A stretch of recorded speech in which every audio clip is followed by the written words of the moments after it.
Hello बच्चों, हम पढ़ रहे थे हिस्ट्री का चैप्टर 9। उसमें हमने पिछले वीडियो में चेरास और पंड्यास के बारे में पढ़ा था। अब हम उसी के आगे द सतवाहनास के बारे में पढ़ेंगे। Satavahana ruled over part of modern day Maharashtra and the Karnataka, Andhra, Telangana region. The most famous Satvahana ruled over Gautamiputra Satkarni. Gautami Balashri, his mother, wrote an inscription that gives us a lot of information about him. The Satvahana capital was at Pathan, Pratishthan in Maharashtra. The Satvahana ruled were called the Lord of Dakshin Path, the route leading of the south. They had a flourishing external and internal trade, having ports on both the eastern and western coast. They traded with Rome, Persia, Iran, Egypt, Arabia in the west, and with Burma and Malaya in the east. Satavahana जो है में modern days में महाराष्ट्र, कर्नाटका, आंध्र और तेलंगाना के regions जो है इस हिस्से को पर शासन करते थे। सातवाहना मेल सबसे प्रसिद्ध सातवाहन शासक गौतमीपुत्र, जो मुख्य रूप से जो है सबसे प्रसिद्ध सातवाहन शासक कौन है? गौतमीपुत्र सातकर्णी था। गौतमी बालाश्री उनकी माँ थी। माँ ने एक शिलालेख लिखा, इंस्क्रिप्शन लिखा, जो हमें उनके बारे में बहुत सारी जानकारी देता है। सातवाहना की जो कैपिटल थी वो महाराष्ट्र के पैठण यानी कि प्रतिष्ठान में थी। सातवाहना शासकों को दक्षिण पथ का स्वामी कहा जाता था, यानी कि दक्षिण को जोड़ने वाला मार्ग। और ईस्ट और वेस्ट में दोनों तटों पर जो है उनके पोर्ट्स होने के कारण उनके पास एक समृद्ध प्रॉस्परस और इनलैंड एक्सटर्नल और इंटरनल ट्रेड था। उन्होंने वेस्टर्न कोस्ट से रोम और पर्शिया, जो कि ईरान के नाम से फेमस था, रोम, पर्शिया, ईरान और इजिप्ट और अरेबिया में, और ईस्ट में बर्मा और मलाया के साथ में जो है उन्होंने ट्रेड किया था। फिर है foreign invention and rulers. When the Mauryan Empire declined in the 2nd century BCE, a number of foreigners from Central and Western Asia invaded North and Northwestern India. We shall now discuss the major political developments and that took place during the period of ancient Indian history. जब 2nd century BCE में मौर्य साम्राज्य में का decline हुआ था, तो कई जो फॉरेनर्स जो कि सेंट्रल और वेस्टर्न एशिया से नॉर्थ और नॉर्थ वेस्ट इंडिया पर आक्रमण किया। अब हम जो है उनका मेजर पॉलिटिकल डेवलपमेंट जो है प्राचीन काल का जो के दौरान जो मेजर पॉलिटिकल डेवलपमेंट हुए या घटनाक्रम जो हुआ उस पर चर्चा करेंगे। सबसे पहले है Indo Greek. The Greek ruler of bacteria, northern Afghanistan, were the first to cross the north-western border of India. They settled in India and thus were called Indo-Greek in Indo-Greeks. The time the Indo-Greeks occupied the Ganga Basin region of Panchala, Saketa and Patliputra. Bacteria जो Greek rulers है जो कि north Afghanistan Bharat की जो north west borders जो थे north west borders को पार करने वाले पहले रूलर्स थे। वे भारत में बस गए और इस तरह जो है इनको जो है इंडो ग्रीक के नाम से बुलाया गया। समय के साथ साथ इंडो ग्रीक ने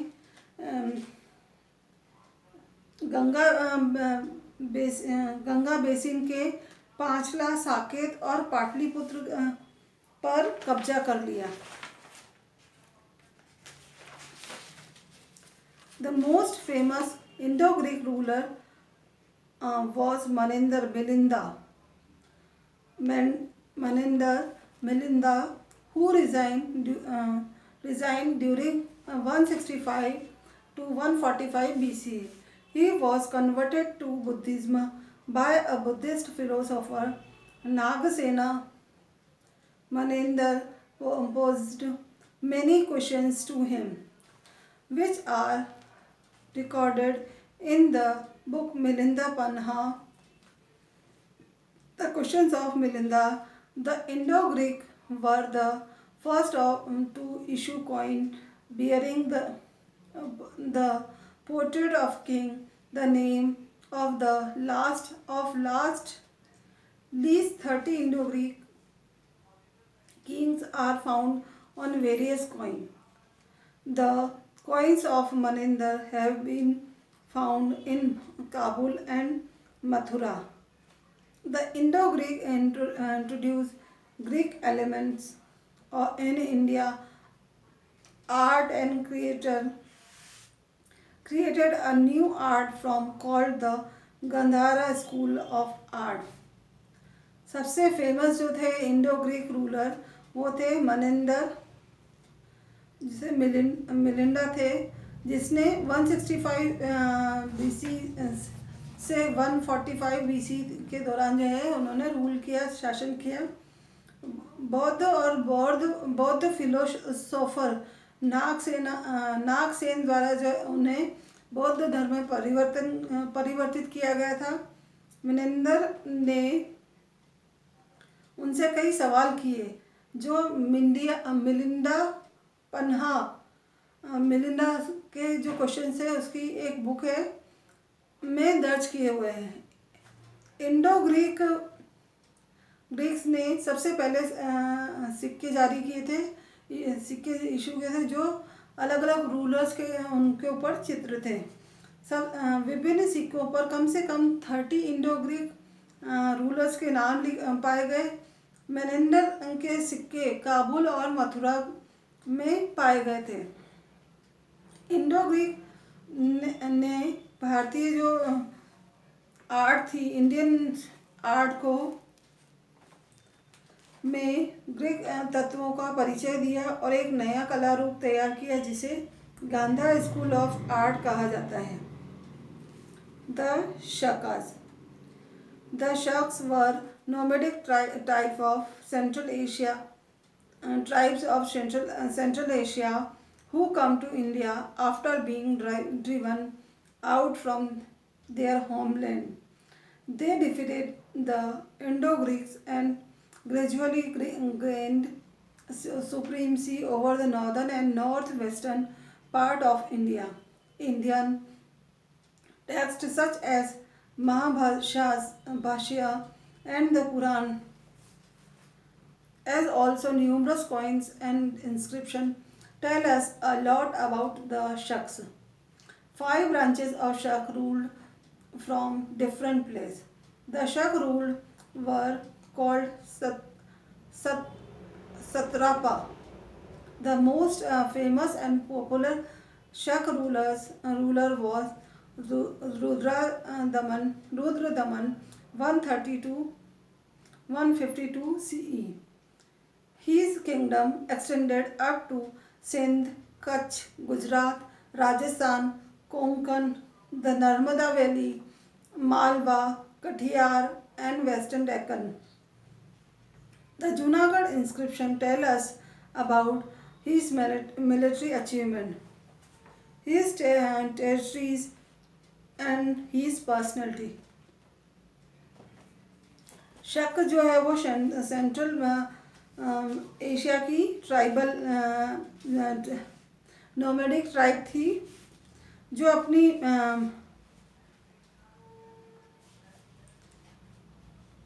अपनी मातृभूमि से निकाले जाने के बाद में जो है वो भारत में आई थी, जिन्होंने भारत और इंडो ग्रीक को हराया और धीरे धीरे भारत के नॉर्थ और नॉर्थ वेस्ट हिस्सों पर उन्होंने अपना वर्चस्व हासिल किया। इसके बारे में जो है भारतीय महापुराणों में जैसे ग्रंथों पर उन्होंने अपना वर्चस्व हासिल किया।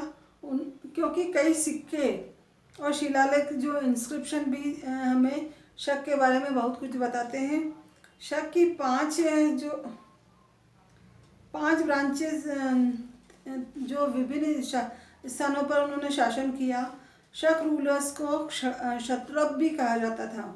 सबसे फेमस और लोकप्रिय शक रूलर जो था वो रुद्रदमन था, जो 130 से लेके और 152 CE तक था।